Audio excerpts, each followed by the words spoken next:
নমস্কার বন্ধু, আজ আপনাদের নিউ আলিপুর থেকে চক্কর রেলে করে নিয়ে যাব মাঝেরহাট হয়ে বাগবাজার।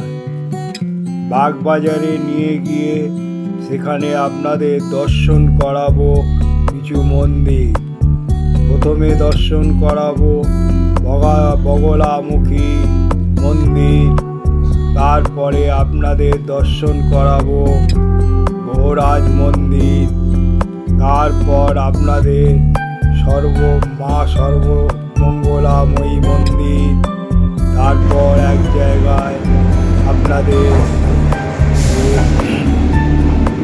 কল্পতরু উৎসব হয়েছে সেটা তুলে ধরাবো। এই নিউ আলিপুর স্টেশন থেকে আজকে রেলও আপনাদের মাঝেরহাট হয়ে যাবে হচ্ছে মাঝেরহাট হয়ে হাসনাবাদ। ওই চক্কর রেলে করে আমি আজকে বাগবাজারের উদ্দেশ্যে রওনা দিচ্ছি। তার চক্কর রেল 1984 খ্রিস্টাব্দে গনি খান চৌধুরী আমলে এই চক্কর রেল চালু হয়েছিল। এই পরিকল্পনা ছিল বিধানচন্দ্র রায়ের। এই চক্কর রেল চালু হলো 1984 সালে। প্রথমে চালু হলো আমার বজবজ নৈহাটি। গনি খানের আমলে চক্কর রেল, মেট্রো রেল প্রথম এই কলকাতায় চালু হয়। আজকে চক্কর রেলে করে আপনাদের গঙ্গার পাড় দিয়ে বাগবাজারে নিয়ে যাচ্ছি। এগুলো তুলে ধরেছি আপনাদের গঙ্গার পাড়ে কত সুন্দরভাবে গড়ে উঠেছে সেগুলো দেখতে দেখতে চলুন। মিলেনিয়াম পার্ক পাবেন, তারপর আপনারা আরও অনেক কিছু প্রিন্সেস ঘাট দেখতে পাবেন। এইগুলো সব তুলে আপনাদের দর্শন করাতে করাতে চলেছি। দেখুন কত সুন্দরভাবে গঙ্গার পাড়ে গড়ে উঠেছে, কত ভালো লাগছে দেখতে। ট্রেনে করে যাচ্ছি, ছবি তুলছি। এই তুলতে দেখতে দেখতে কত সুন্দরভাবে লাগছে গঙ্গার পাড়ে।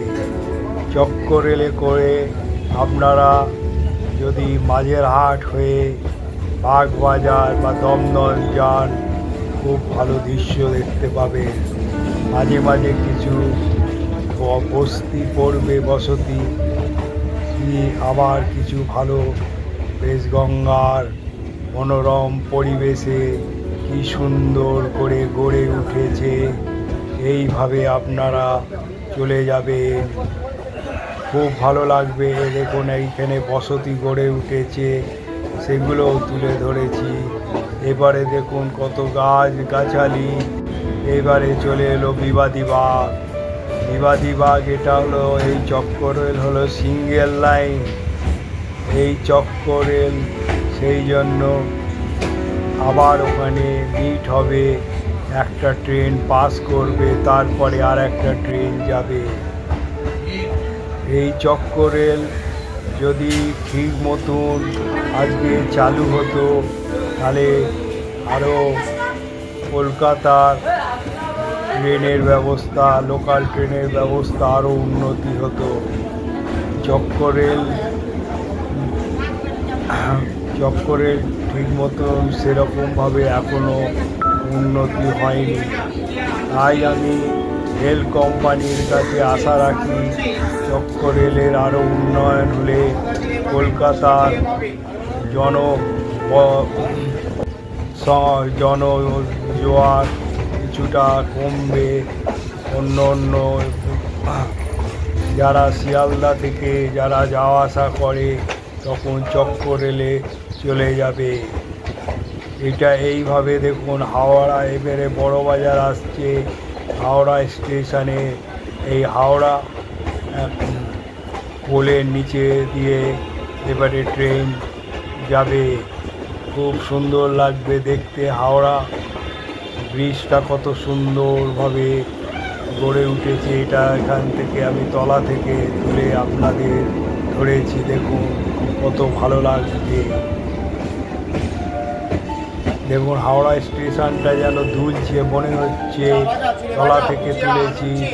তার পাশে দেখুন সেই পুরনো কারখানাগুলো, গোডাউনগুলো পড়ে রয়েছে। এরপরে এলো বড় বাজার। আমরা বড় বাজারে প্রবেশ করলাম, বড় বাজার স্টেশনে।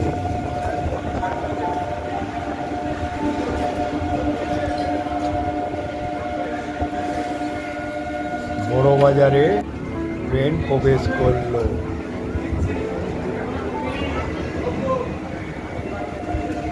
এরপর বড় বাজার থেকে আবার চলেছি ট্রেনে করে। কত বসতি দেখুন ট্রেনে, স্টেশনে, রেলের বা রেল লাইনের পাশে কিভাবে গড়ে উঠেছে দেখুন এই বসতি। তারপর দেখতে দেখতে আমরা পৌঁছে যাব শোভাবাজার সুতানুটিতে।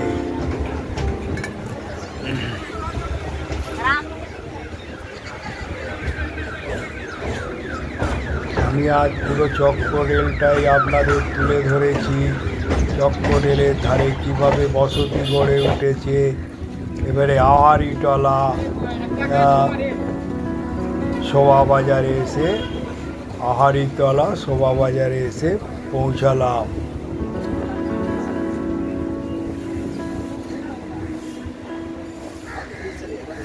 ট্রেন ঢুকছে দেখুন, কত সুন্দর লাগছে। ট্রেনে করে ছবি তুলতে তুলতে যাচ্ছি, কত ভালো লাগছে। কত মনোরম পরিবেশ, গঙ্গার পার। আরও যদি এখানে বসতি যদি না থাকতো আরও ভালো লাগতো, কিন্তু এইভাবে কিছু কিছু বসতি গড়ে উঠেছে, ঝুপড়ি ঝাপড়া, সেগুলো এখানে দেখা যাচ্ছে। তারপর দেখুন ট্রেন চলেছে, ট্রেন চলেছে, ট্রেন যাচ্ছে, কত সুন্দর লাগে। গঙ্গার পাশ থেকে ট্রেন যাচ্ছে, এই সব দৃশ্য কত ভালো লাগে। গঙ্গার পাড়ে থেকে চক্র রেল যাচ্ছে।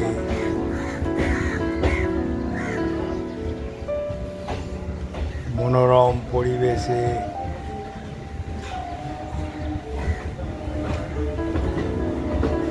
ট্রেন চলেছে, ট্রেন চলেছে।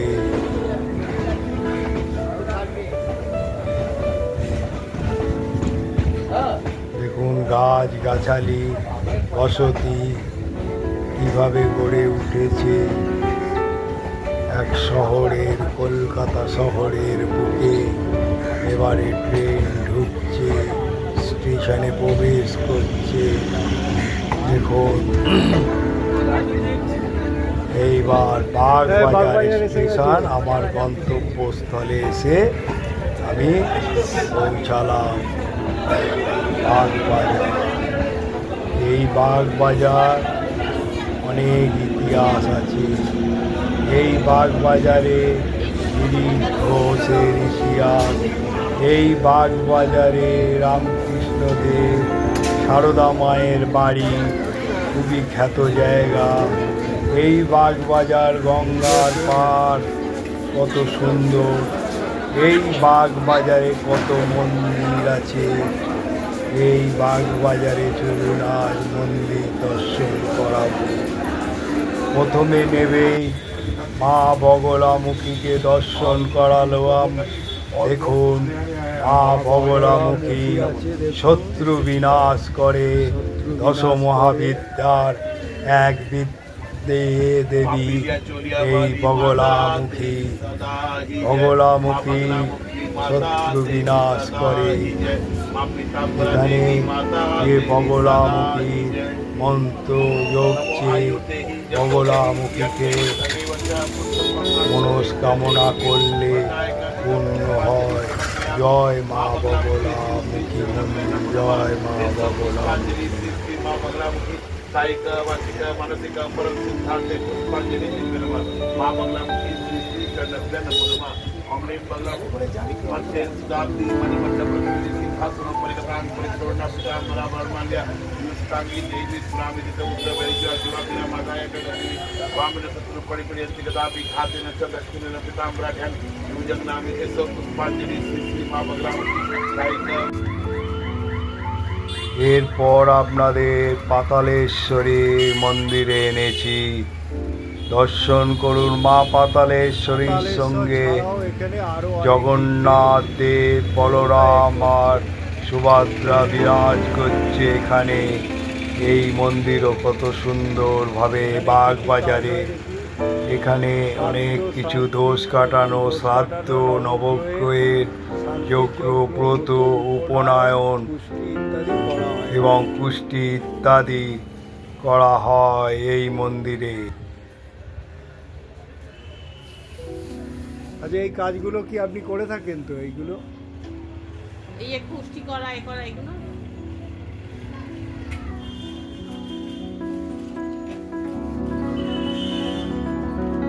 এখানে পাতালমুখী ছাড়াও আরো দেবতা বিগ্রহে, পাতালেশ্বর ছাড়াও আরো দেবতা বিরাজ করছে বাগবাজারে।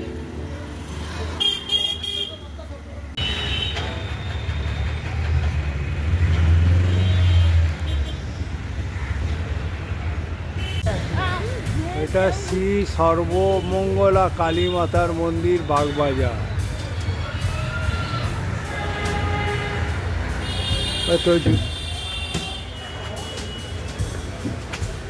হলো হারিকার সর্বমঙ্গলা মন্দির, জয় মা সর্বমঙ্গলা।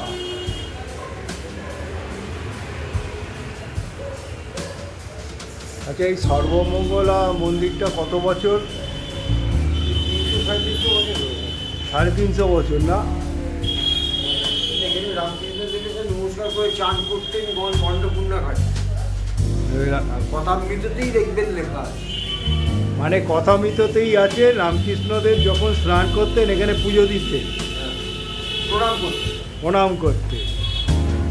মানে এই তার মানে এই মন্দির খুব খ্যাত মন্দির, এই সর্বমঙ্গলা। পঞ্চমন্দির আছে, আর এইখানে অনেক শিলাও আছে। নারায়ণ শালগ্রাম নারায়ণ শিলা আছে, এবং এছাড়াও এই বিগ্রহে মা দুর্গারও মূর্তি রয়েছে, মা দুর্গাও বিরাজ করছে। আর তার তলায় হচ্ছে বিশ্বকর্মা বিরাজ করছে। হ্যাঁ, কোথায়? আপনাদের আজকে এই বাগবাজারে সর্বমঙ্গলা মন্দিরে এনেছি। এখানকার পণ্ডিত মশাই বলছেন এখানে রামকৃষ্ণদেব বাগবাজার গঙ্গায় স্নান করে এখানে নমস্কার করতেন।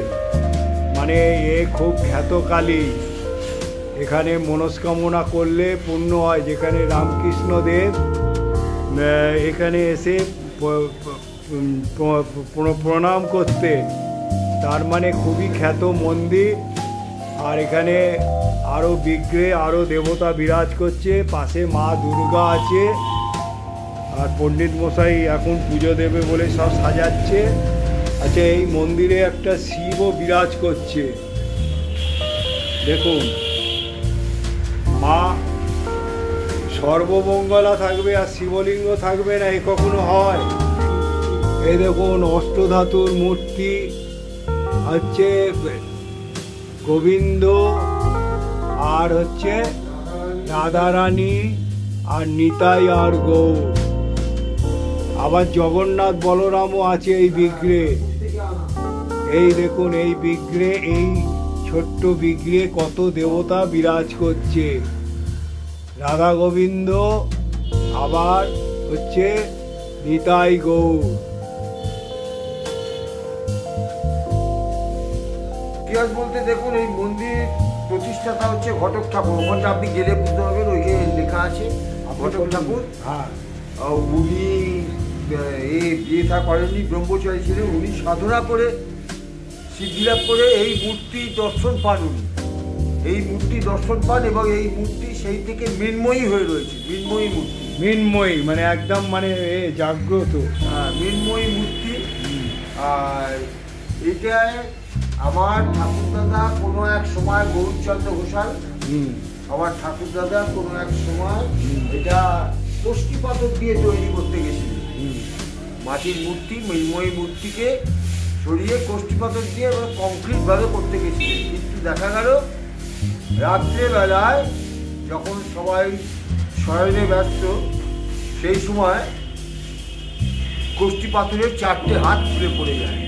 ও, তারপরে মা দৈববাণী করেন যে আমাকে মৃন্ময়ী মূর্তি হিসেবেই পুজো করি, মানে মাটিরই কর, মাটিরই পুজো করি, তা আমাকে কষ্টি পাথরে কোনো রকম পুজো করবেন না। তার মানে এটা কি আপনারা বছরে বছরে রং করান? খালি রংটা যে করা হয় এটা কিন্তু বাইরের লোক রং করে না, এটা মানে আপনাদেরই লোক করতে হবে। আমার ভাই করে, মলয় ঘোষাল, উনি আমার রং করে। মানে মায়ের অঙ্গরাগ বছরে একবার হয় কালী পুজোর আগে। আর আপনারা এখানে কোন মানে দীপান্বিতা অমাবস্যাটা বড় করে করে? ওইটাই আমাদের মেন, ওটাই আপনাদের বার্ষিক পুজো? বার্ষিক পুজো হচ্ছে ওইটাই। আর এমনি তো অমাবস্যা তো করবে? প্রত্যেক অমাবস্যা আমাদের হোম যজ্ঞ হয়, হোম যজ্ঞ হয় প্রত্যেক অমাবস্যা। সকলের নামে গোত্রে বিল্লপত্র দিয়ে হোম যজ্ঞ হয়। মানে দূর দূরান্ত থেকে এখানে পুজো দিতে আসে। এই মা সর্বমঙ্গলা খুব খ্যাত। এখানে অনেকে পদার্পণ করেছেন, কে না পদার্পণ। আমাদের বর্ধমান কালনা সর্বমঙ্গলা মন্দিরের যে খ্যাপা বাবা, উনিও এখানে আসতেন। আমার বাবার গুরুদেব ছিলেন দয়াল বাবা, আমার গুরু, যার মহাপ্রকাশ মঠ শিবুর আশ্রমে বসে, তিনিও আসতেন এখানে পদার্পণ। রামদাস বাবাজি মহারাজ আসতেন, অনেকে আসতেন, অনেকেই এখানে আসতেন, মানে নাম করা লোকেরা, মহাপুরুষ অনেক আসতেন, অনেক মহাপুরুষ। আপনাকে বলার জন্য ধন্যবাদ।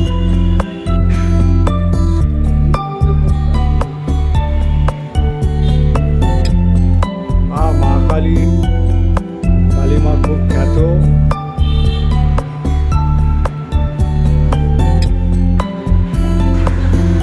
এখানে ছাগ বলিরও হয়, কেউ যদি মানসিক করে তাহলে তারা এখানে দিতে চাইলে দিতে পারে।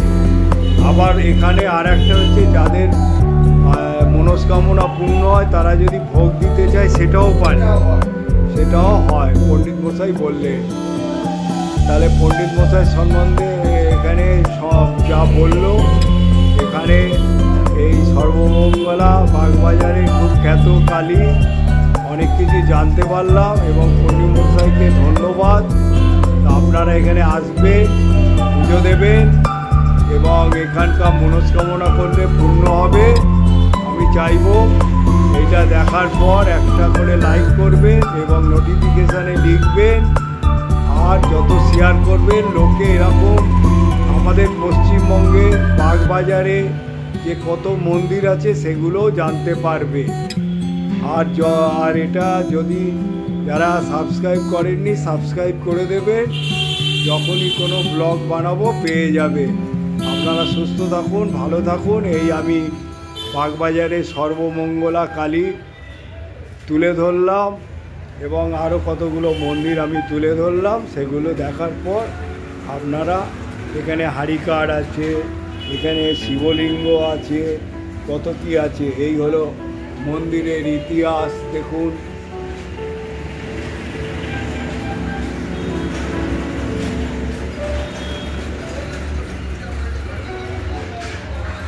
সর্বমঙ্গলা কালীবাড়ি, সেবায়তগণ, প্রতিষ্ঠাতা ঘটকপুকুর।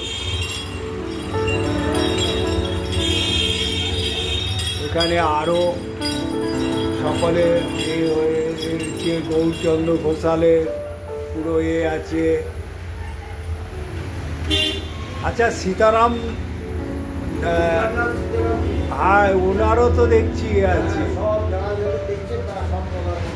তারপরে হচ্ছে মায়ারানী দেবীও এসছে এখানে। ওরে বাবা, এখানে বড় বড় এসছে। তারপরে এসছে গৌরচন্দ্র ঘোষাল ঠাকুর দাদা, তারপরে প্রভু জগবন্ধু বাবাজি মহারাজ। এখানে কত মানে মহাপুরুষদের পড়েছে। তারপরে এখানে স্বামী বিবেকানন্দ, রামকৃষ্ণদেব, সারদা মা, তারপরে হচ্ছে লক্ষ্মীনারায়ণ, লোকনাথ বাবা, বুদ্ধদেব সব ছবি ফুটিয়ে তুলেছে কত সুন্দরভাবে। তারপরে আদ্যা স্তোম আছে এখানে উল্লেখিত এই মন্দিরে।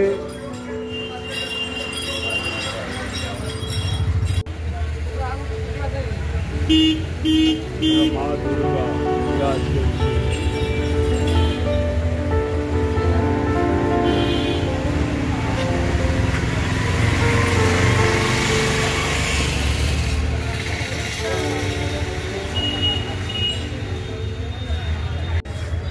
এই বাগবাজারে এলে এখানে শঙ্খ, শাঁখ এইসব পেয়ে যাবেন,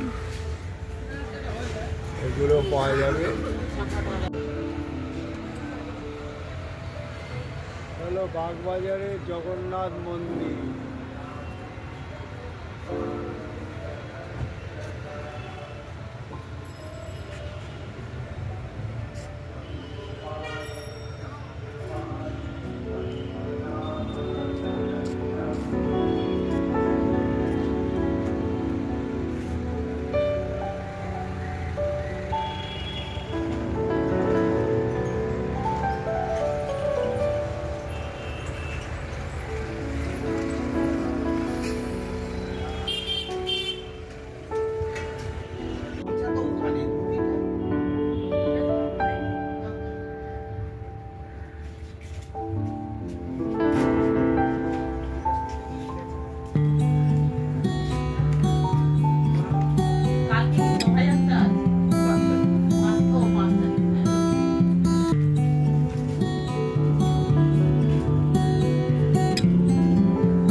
আজ আপনাদের আমি বাগবাজারে এনে বাগবাজারের যেরকম কতগুলো মন্দির দর্শন করালাম, বগলামুখী, জগন্নাথ, মহারাজ, তারপর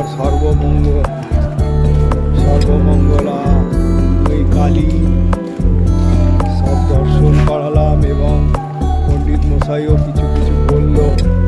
এই সর্বমঙ্গলা কালী, সেখানে অনেক দেবতা বিরাজ করছে। তারপরে জগন্নাথ মন্দির তুলে ধরলাম। তা এইগুলো যত লাইক করবেন একটা করে, আর আমি চাইব যে আপনারা এটা যত শেয়ার করবেন, এরকম পশ্চিমবঙ্গের আনাচে কানাচে বাগবাজারে কতগুলো মন্দির আছে জানতে পারবে। আর বলবো যে এখনও যারা সাবস্ক্রাইব করেননি, সাবস্ক্রাইব করলে আইকন বোতামটা টিপে দেবেন, আর যখনই আমি কোনো ব্লগ বানাবো আপনারা পেয়ে যাবেন। আপনারা ভালো থাকুন, সুস্থ থাকুন বলে আমি আমার গন্তব্যস্থলে চললাম। জয় মা সর্বমঙ্গলা, জয় মা কালী।